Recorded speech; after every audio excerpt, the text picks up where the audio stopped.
within civil discourse, I think there are 5 pillars. And without these 5 pillars, we cannot have effective communication across difference. The first pillar is developing psychological safety, so people can speak their mind without fear of retribution.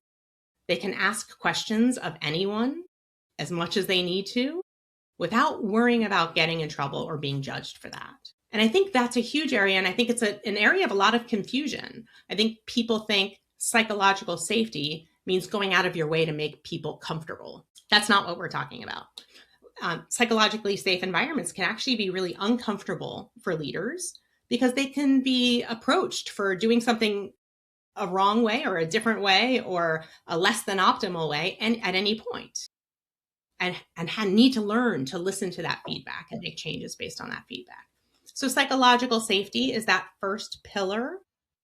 The second pillar is active listening. We are not great active listeners as physicians. I don't know the nursing data, but for physicians, we let people talk for 13 to 18 seconds, patients, before we interrupt them. That is not enough to actively listen. I think active listening is a skill that requires practice, requires mindfulness, requires learning about how to do that. Some of that is mirroring the emotions of the person in front of you. Some of that is labeling the emotions and the experiences you're hearing from someone. Some of that is rephrasing or repeating things back to make sure you're getting them right. Summarizing, all of that goes into active listening, as well as having appropriate body language so people know you're invested and know you care. So active listening, I think, is a really hard, tiring skill that we don't spend a lot of time practicing. And it becomes important everywhere. So that's the second pillar.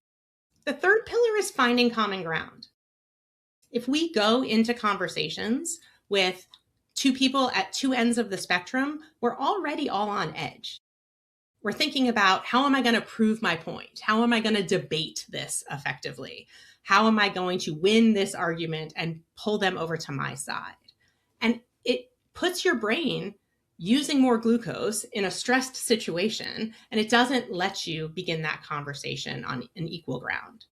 But if we can begin by sharing stories about each other, if we can understand we celebrate holidays the same way, we enjoy the same weather even, and if we can't get to similar stories, maybe even just a value that we share. We care about dignity. We care about respect. We care about developing leaders. We care about medical education. We care about being competent. We can start there and then move out to where we polarize and do that slowly so that it's not jumping in to a difficult conversation right up front, building that common ground. So I think that's also a skill that needs to be built. The fourth part of that is learning how to rethink, another skill that we've never been taught in medicine. We're taught to be really sure of ourselves. We're taught that what we know is right. We're taught that on rounds of day 1 of internship. We're supposed to have the right answer. We're not supposed to think and rethink that maybe we're wrong and maybe there's a different and better way. And so learning the skills of rethinking is the fourth part. And then the final part is the having conversational skills that are effective at decreasing stress levels, decreasing emotion, decreasing defensiveness, having learning skills to challenge people without them feeling attacked. So we call that calling in versus calling out.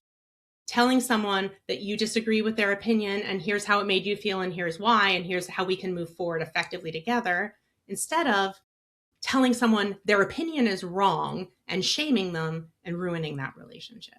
So those are 5 pillars of civil discourse that I think are essential if we're going to become effective physicians, if we're going to lead teams effectively, and if we're going to be happy in what we're doing instead of polarized in what we're doing. And when you learn how to use these skills, you can use them in any environment.